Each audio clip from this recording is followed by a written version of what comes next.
My boyfriend told me to send $1,000 every month to our landlord's account. We've lived together a year. Today, I found out there is no landlord. His parents own the house, and they haven't charged us a cent. In the next 60 seconds, I'll tell you exactly how I proved it and what he said when I asked for my $13,000 back. I'm a grad student on a tiny income. He's 28 with a decent salary. When we moved in, he handled the lease, said the landlord liked bank transfers, and texted me the account number. It looked official enough. Rent, blank street name, in the memo line. Auto reminders on the first of every month. I cut back on everything to make it work. No new blazer when mine frayed. Pushing off a phone repair. Skipping dinners with friends.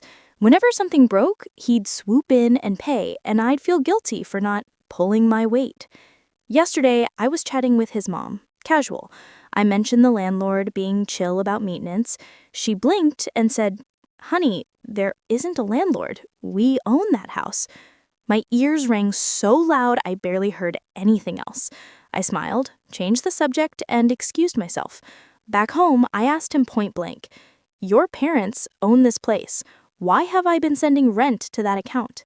He didn't even look surprised. He said, "It's a gift. I was saving it for you to give back later, so you could see how much you've saved." I stared at him. "Then give it back." He shrugged. "Not right now. You'll just take it and leave me. Besides, I've helped you, $1,000 this year?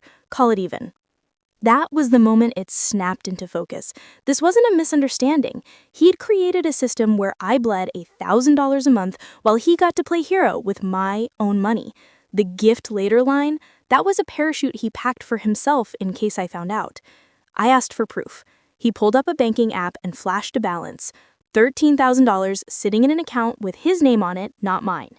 He said, "See, it's all there. I was going to surprise you." I said, "Transfer it back." He shook his head. "Not until I'm sure you won't use it to leave me." I went to my room and did what I always do when something feels unreal. I wrote everything down while it was hot and clear.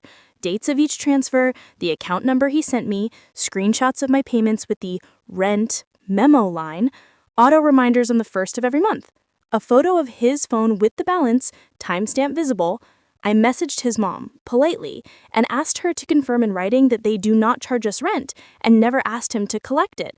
She sent back, "We assumed neither of you were paying rent," and my stomach dropped. When I came back out, he tried a different tone. "You're overreacting," he said. "I'm teaching you to save. You said you wanted help with money." I said, "Saving is when I control where my money goes. This is you taking it under false pretenses." He rolled his eyes. "Legal, really? You sent it voluntarily." I said, "Voluntarily to a fake landlord." He tried a third angle. Guilt. "In the last year, I paid your car repair and covered groceries when you were short." I nodded. "About 1,000 total, not 13. He went quiet and stared at the TV like the conversation was over. I slept badly. In the morning, I opened a new account and moved what little I had. I asked his parents for a short call. On speaker, I explained the transfers and the gift later plan. His mom sounded horrified. His dad said, carefully, "Son, return her money."